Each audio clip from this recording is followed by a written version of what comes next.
आता माझी अपेक्षा सांगू का तुम्हाला? सांगा ना. हा, मगाशी बोललो मी काय अपेक्षा नाही, पण तुमच्या एक किरकोळ अपेक्षा आता दोघांनी अपेक्षा करायच्या ना म्हणलं, एकाने कुणी केली पाहिजे ना. 5 आकडी पगार ना तुम्हाला पाहिजे. हो. माझी 5वी अपेक्षा सांगतो तुम्हाला. हा. तुमच्या वडिलांना किती पगार होतो? ते शेतीचं काम करतात, तर आता ते येतात असं म्हणजे गरीब परिस्थितीची जाणीव आहे तुम्हाला. हा. मग तुम्ही मुलांकडनं का अपेक्षा ठेवता की मुलाला 1 लाख पगार पाहिजे, 5 लाख पगार पाहिजे? म्हणजे आम्ही मुलांनीच सगळं करायचं का?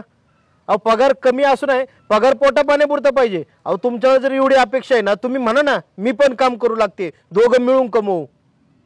आणि नसतील तर थोडं मन मारायला शिका. का पैसा म्हणजे सगळे तुमच्यासाठी? अहो, लग्न जमवताय का व्यवहार करताय माझा? 4थी अपेक्षा 4 चाकी पाहिजे ना तुम्हाला. हा, 4 चाकी तुमच्याकडे आहे का?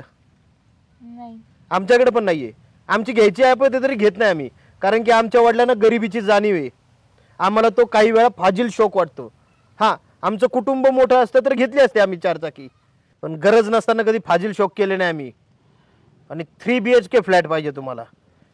हा, तुमचं पत्र्याचं घर आणि तुम्हाला पुणे मुंबई 3 BHK फ्लॅटवाला मुलगा पाहिजे का? अहो, म्हणजे मुलांनी करायचं काय? लाखात पगार कमवायचा, फ्लॅट पण घ्यायचा, काय कर्ज फेडू फेडू मारता का? अहो, ज्यांना खरंच संसार करायचा आहे ना, एका खोलीत पण संसार होतो. केलं पाहिजे असं आहे. माझी इच्छा आहे, घ्यावा फ्लॅट, घ्यावा सगळं घ्यावं, पण अशी जबरदस्ती नाही ना केली पाहिजे. लग्नाआधी मुलाचं वय काय असतं? 20-25-25व्या वर्षात मुलांनी सगळं घ्यायचं का? मी नावं नाही ठेवत, तुमच्या घरच्यांचं आयुष्य गेलंय, पण तुम्ही अजून पत्र्याच्या घरात आहे ना, आणि मग आमच्याकडून अपेक्षा करता का तुम्ही 3 BHK फ्लॅट? आणि काय दुसरी अपेक्षा? दुचाकी पाहिजे, स्पोर्ट्स बाईक ना तुम्हाला. स्पोर्ट्स बाईक कितीला असते हो? स्पोर्ट्स बाईकचा उपयोग माहिती का तुम्हाला काय? स्पोर्ट्स बाईक ही गाड्यांच्या शर्यतीत पळवण्यासाठी असती, घरी वापरण्यासाठी नसती. आणि लॉंग ड्राईव्हला जायचंय, फिरायला जायचंय, एवढी हाऊसमौज आम्ही कधी केली नाही आणि करणार पण नाही. स्पोर्ट्स बाईक घ्यायची. अहो, स्पोर्ट्स बाईकपेक्षा एखाद्या गरीबाला मदत करेल मी. अहो, गाडी कुठलीही घेतली तरी तेवढ्याच अंतरावर जाणार आहे ना. हा, ॲव्हरेज ठीक आहे, काही सुख सुविधा असतील ठीक आहे, का स्पोर्ट्स बाईक? स्पोर्ट्स बाईकवाला मुलगा तुम्हाला पाहिजे, तर मग तो कसाही असू द्या. अहो, स्पोर्ट्स बाईकमध्ये धडकून किती मेलेत माहिती आहे का तुम्हाला?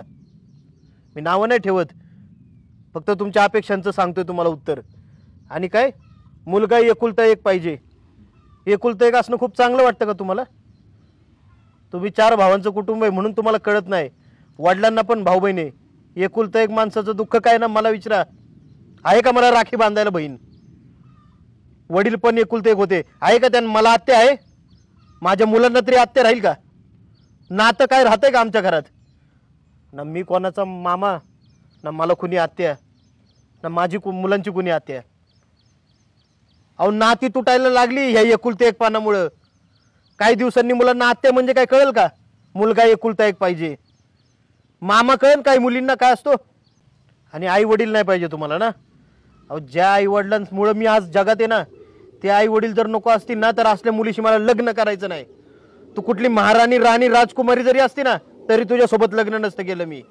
आता माझी अट ऐक, तू लग्नच करू नको, तशी राहा. तुला बिना आई बापाचा मुलगा पाहिजे ना, शोध एखादा जर शिटवानगा.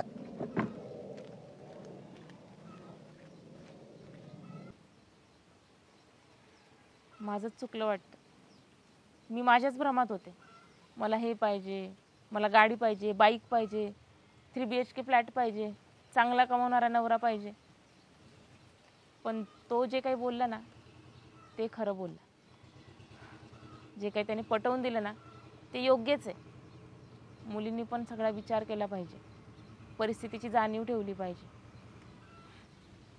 आता हा विचारच डोक्यातून काढते. आणि मुलगा फक्त चांगला असावा, समजूतदार असावा, ही एकच अपेक्षा ठेवते.